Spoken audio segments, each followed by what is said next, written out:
John chapter 9. Jesus heals a man born blind. As he went along, he saw a man blind from birth. His disciples asked him, "Rabbi, who sinned, this man or his parents, that he was born blind?"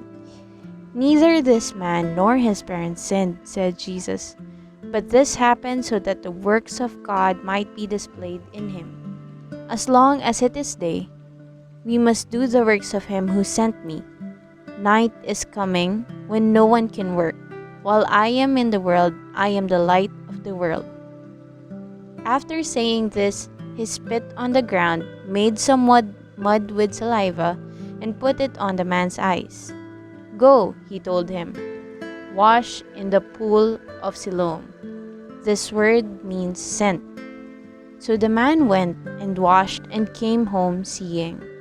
His neighbors and those who had formerly seen him begging asked, "Isn't this the same man who used to sit and beg?" Some claimed that he was. Others said, "No, he looks only like him." But he himself insisted, "I am the man." "How then were your eyes opened?" they asked. He replied, "The man they call Jesus made some mud and put it on my eyes. He told me to go to Siloam and wash. So I went and washed, and then I could see." "Where is this man?" they asked him. "I don't know," he said. The Pharisees investigate the healing. They brought to the Pharisees the man who had been blind. Now the day on which Jesus had made the mud and opened the man's eyes was a Sabbath.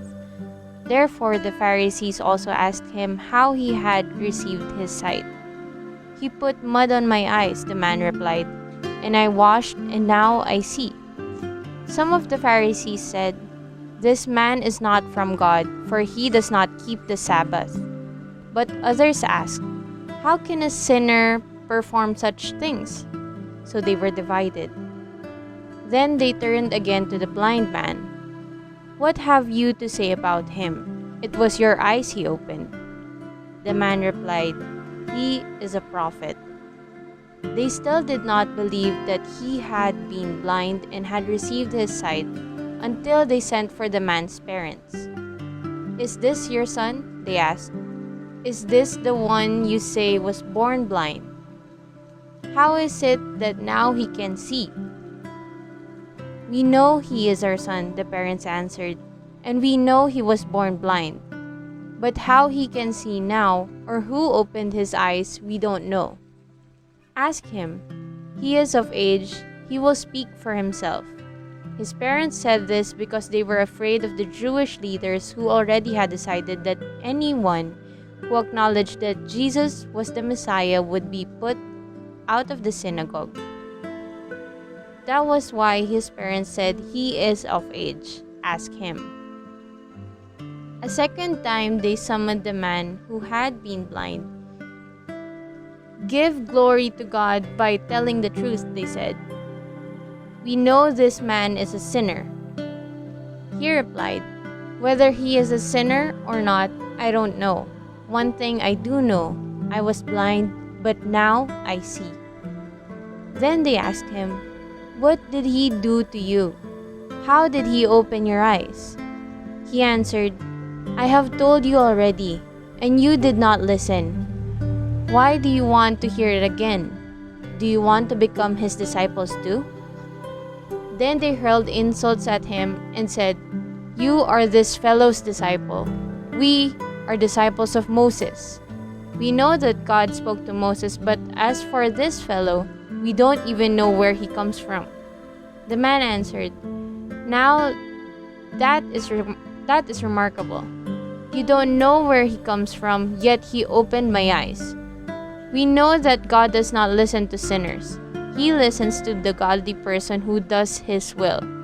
Nobody has ever heard of opening the eyes of a man born blind. If this man were not from God, he could do nothing." To this they replied, "You were steeped in sin at birth. How dare you lecture us?"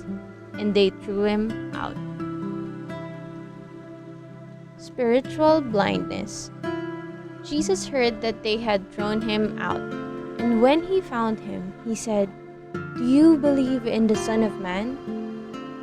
"Who is he, sir?" the man asked.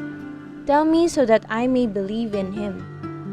Jesus said, "You have now seen him. In fact, he is the one speaking with you."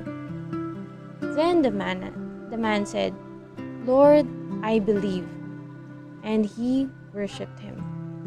Jesus said, "For judgment I have come into this world, so that the blind will see, and those who see will become blind."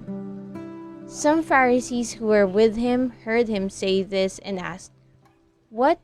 Are we blind too?" Jesus said, "If you were blind, you would not be guilty of sin. But now that you claim you can see, your guilt remains."